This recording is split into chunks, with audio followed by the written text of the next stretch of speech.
ખોરાક અને ઔષધ નિયમન તંત્રની કાર્યવાહી. બનાસકાંઠા ચંડેસરમાંથી 35 લાખનું શંકાસ્પદ ઘી કરાયું જપ્ત. ખોરાક અને ઔષધ નિયમન તંત્રની ટીમે બનાસકાંઠા જિલ્લાના ચંડેસર ખાતે આવેલી મેસર્સ શ્રી સેલ્સ નામની પેઢી પર દરોડો પાડી શંકાસ્પદ ઘીનો મોટો જથ્થો જપ્ત કર્યો છે.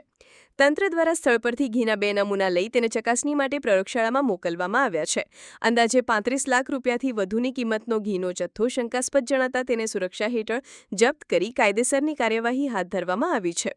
પ્રાપ્ત માહિતી અનુસાર બનાસકાંઠામાં શુદ્ધ ઘીના નામે ભેળસેળયુક્ત ઘી વેચાતું હોવાની ફરિયાદ મળી હતી, જેના આધારે ખોરાક અને ઔષધ નિયમન તંત્રના અધિકારીઓની ટીમે આ અચાનક કાર્યવાહી કરી હતી.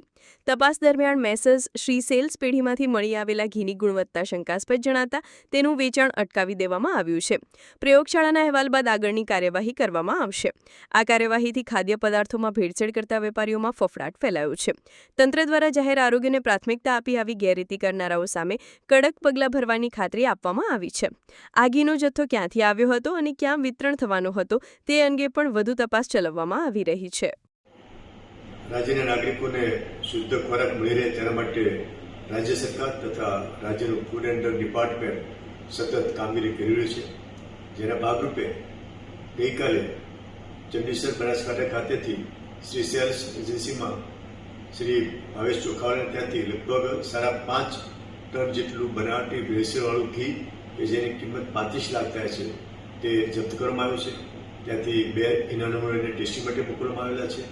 આ જ વ્યક્તિ ગયા મહિનામાં શ્રાવણ માસમાં એની જે ફેક્ટરી છે જ્યાં ફૂડનું લાયસન્સ છે ત્યાં અમારી ટીમે દરોડો પાડ્યો હતો.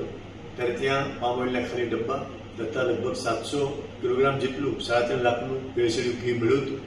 અને આ વ્યક્તિની મોડસ ઓપરેન્ડી આ ફેક્ટરીમાં ઘી બનાવીને અજ્ઞાત સ્થળે કોઈ લાયસન્સ ન હોય એવી જગ્યાએ ગોડાઉનમાં માલ શિફ્ટ કરતા હતા. અમારી ટીમના વોચમાં હતા અને ગઈકાલે અર્લી મોર્નિંગમાં દરોડો પાડીને આ મોટો જથ્થો ત્યાંથી પકડ્યો છે. અને આ જે મોટો ભેળસેળનો જથ્થો જે છે તે આવતા તહેવારોમાં માર્કેટમાં વેચવાની ફેક્ટરીમાં હતા અને મીન ટાઈમ અમારી ટીમે અમને પકડી લીધેલા છે.